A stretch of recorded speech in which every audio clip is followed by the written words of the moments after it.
사건에 대한 권익위의 대통령이나 대통령 부인이 어느 누구한테도 이렇게 박절하게 대하기는 참 어렵습니다. 포렌식 업체에서 침소봉대는 기본이고 없는 것까지 만들어서 제 철을 많이 좀 악마화시킨 거는 있습니다. 법무부 장관 한동훈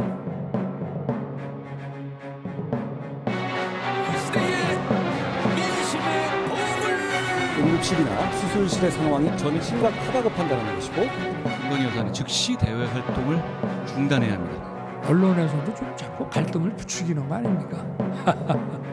일을 열심히 같이 하다 보면은 관계가 좋아지지 않겠나.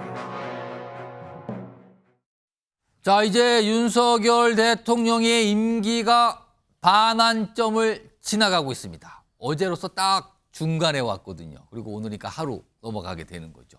자, 그렇다면은요, 반환점 정도 통상되면은 각 당시 과거에 보면은 뭔가 새로운 각오를 다지는 계기가 되거나, 그리고 집권 여당에서는 평가를 통하고 그다음에 어떤 방향을 얘기하거나 이런 일들이 있거든요. 오늘 여당인 국민의힘에서는요, 지금까지 전반기 국정 성과에 대한 어떤 보고와 관련 토론회가 좀 있었어요.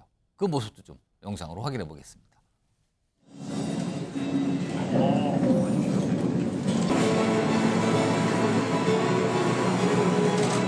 한일 관계를 과감하게 정상화함으로써 지난 정부 동안 뒤틀려 있던 한미 관계가 복원되고 그것이 한미일 공조로 이어졌습니다. 저는 대단한 성과였다고 생각합니다. 대통령께서도 지난 담화에서 변화와 쇄신을 말씀하셨습니다. 우리가 집권 여당으로서 당당하게 변화와 쇄신을 얘기하고 그걸 실천합시다. 대통령께서 강조하시듯 개혁과제 추진이 바로 민생입니다. 가야 할 길이 멀지만 당 정이 혼연일체로 밀고 나간다면 가능하다고 생각합니다. 자, 임기 반환점 지금 지나가고 있지만 윤석열 대통령의 지지율 상황은 그렇게 여의치가 않습니다. 어떻게 보면 일각에서는 이쯤 되면 지지율 상으로는 위기 아니냐, 뭔가 조치가 필요한 거 아니냐. 사실 지난주에 있었던 윤석열 대통령의 대국민 담화 그리고 기자회견에서도 이와 관련된 얘기가 꽤 많이 나왔었죠. 오늘도 지지율 조사 결과가 나왔어요. 오늘 나온 것부터 좀 하나 보겠습니다. 이 직무수행 평가죠. 그러니까 지지율 밑에 이제 파란색인데 지지율은 이 조사하는 기관에 따라서 수치가 좀 달라요. 근데 전체적인 추세를 좀 보시면 좋을 것 같아요. 밑에 파란색 선인데 전체적으로 보면 쭉 내려가고 있는 상황이에요. 오늘도 22.3% 이게 리얼미터 조사인데요. 이전 조사보다 조금 내려갔죠. 그리고 이제 반대로 이제 부정평가는 조금 올라가고 이런 모습입니다. 그리고 지난주에 한국갤럽 조사 나왔죠. 다시 한번 볼까요? 그때는 17%가 나왔습니다. 그래서 20% 밑으로 내려간 게 그 전주였는데 그거보다 조금 더 내려갔다. 앞선 거하고 이 수치의 절대값은 차이가 있지만 전반적인 추세는 지지율이 내려가는 추세를 보이고 있는 거는 공통점입니다. 자, 두 분의 패널 나와 계십니다. 박상수 국민의힘 대변인 나오셨고요. 그리고 이동학 전 민주당 최고위원 나와 계십니다. 두 분 제가 그 앞에 OX 팻말을 하나 딱 놓아드렸습니다. 이거 질문을 드리려고 하는 거거든요. 질문 바로 드릴게요. 자, 임기 반환점을 돌았습니다. 윤석열 대통령. 앞으로 윤석열 대통령의 지지율은 조만간 반등할 것 같다. 그러면 O를 선택하시는 거고요. 당분간은 그렇지 않을 것 같은데요. 라고 생각하시면 X입니다. 두 분 질문 들으셨죠? 동시에 들어주세요. 한 분 O, 한 분 X예요. 그렇다면 한 분씩 우선 O. 자, 박상수 대변인께서는 이제 국민의힘 대변인이시니까 O를 선택하신 것 같기도 하고 아닌 것 같기도 한데 아무튼 앞으로 임기 반환점을 둔 윤석열 대통령 지지율은 반등할 것 같다. 어떤 근거가 있습니까? 그러니까 저는 국민의힘 대변인이라기보다 객관적으로 좀 말씀드리는 건데 왜 그러냐면 사실 그 지난주 목요일에 있었던 대통령 담화는 예. 여러 가지 그 톤앤 매너라던가 이러한 측면에서는 국민들에게 실망감을 준 면이 분명 있습니다. 예. 예, 그리고 표현들이나 이런 것들도 다소 거칠었던 면도 있죠. 하지만 국민들은 말보다 행동을 봅니다. 오. 예, 이와 같은 말에 있어서 여러 가지 감점 요인이 있었어도 예. 대통령실은 정말 진정으로 변화하겠다는 그 확실한 행동으로서의 모습을 보여준 게 있어요. 그러면 기자회견 뒤에 뭔가 몇 가지 행동이 나타났다. 그 뜻입니까? 예, 대표적인 게 이제 김건희 여사 연내 활동 중단. 아, 활동 이것은 중단. 굉장히 조금 아무도 예상하지 못한 지금 지점이죠. 순방도 동행하지 않는다는 설명까지 그렇죠. 나왔죠? 예, 오. 처음에는 이번 달이었는데 그 다음에 이제 연내로까지 이렇게 해가지고 사실 국민들이 어찌 보면 가장 대통령실을 원했던 그 지점에 대한 답을 대통령실이 줬고 오. 또 하나는 이제 특별감찰관 제도에 있어서 예. 북한 인권재단 이사와의 연계를 풀겠다라고 오. 한 것, 조건 없이 하겠다. 조건 없이 한다. 한 것. 예, 이것은 정말 또 역시 이전에 대통령실과는 전혀 달라진 모습을 보여줬습니다.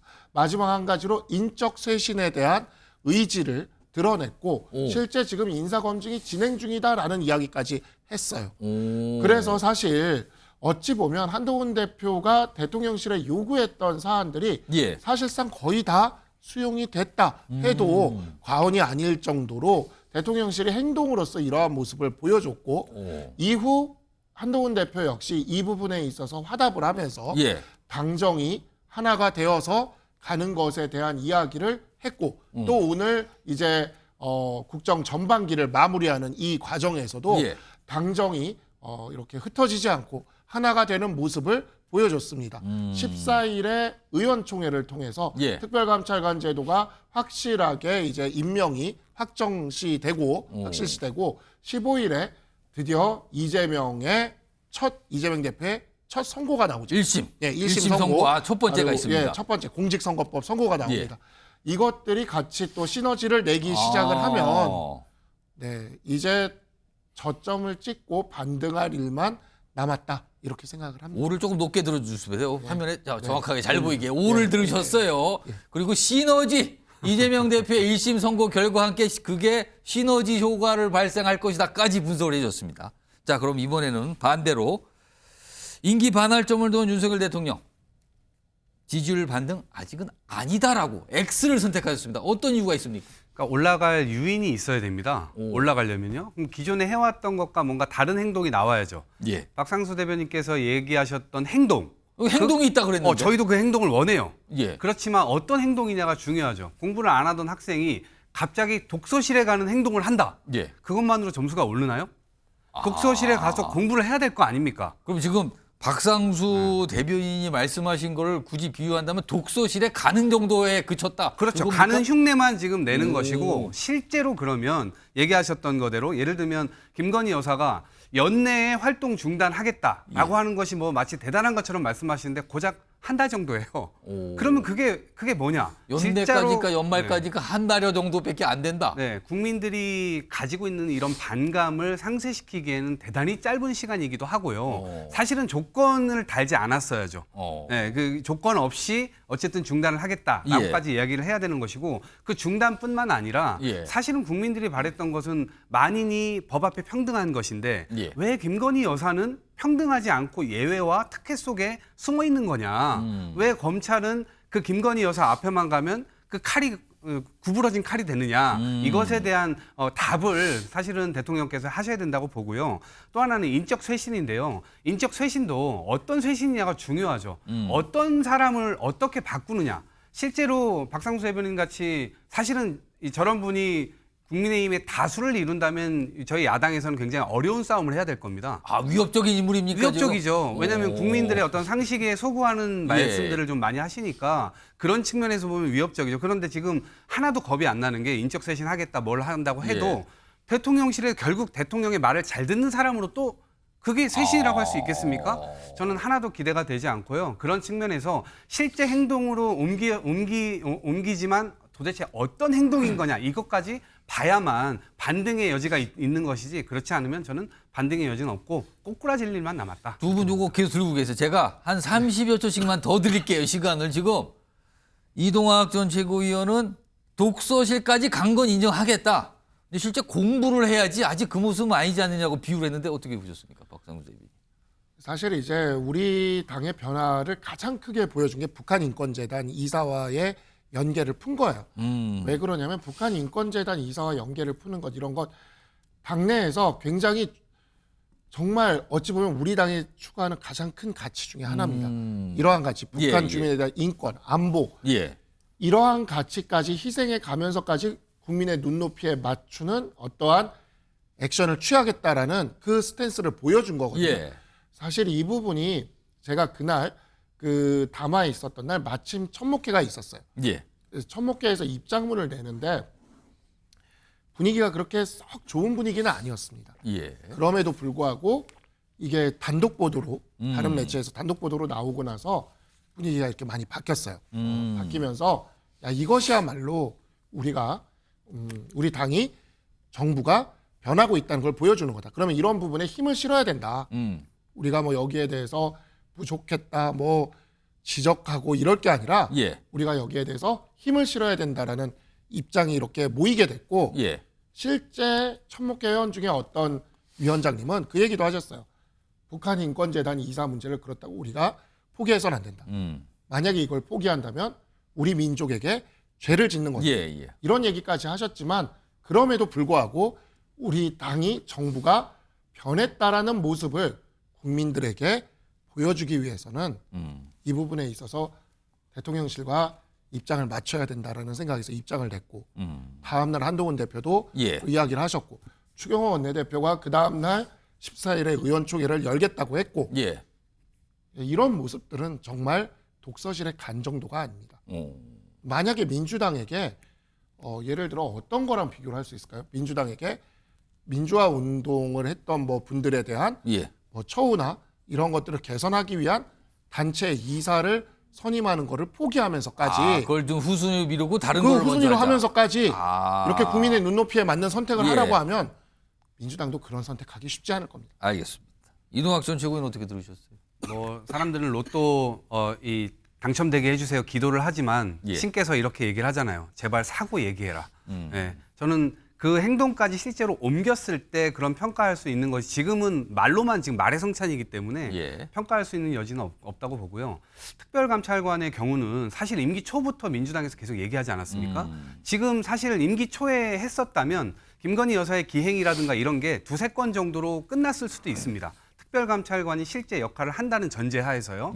근데 지금 그거를 차일피일 미루다가 2년 반이 돼버렸어요. 그러다 보니까 지금 열 몇 가지로 지금 김건희 여사의 어떤 막을 수 있었던 그런 사안들이 지금 늘어나게 됐죠. 근데 지금 저희가 2년 반 동안 봐왔던 모습이 검찰이 제 역할을 못하는 거였잖아요.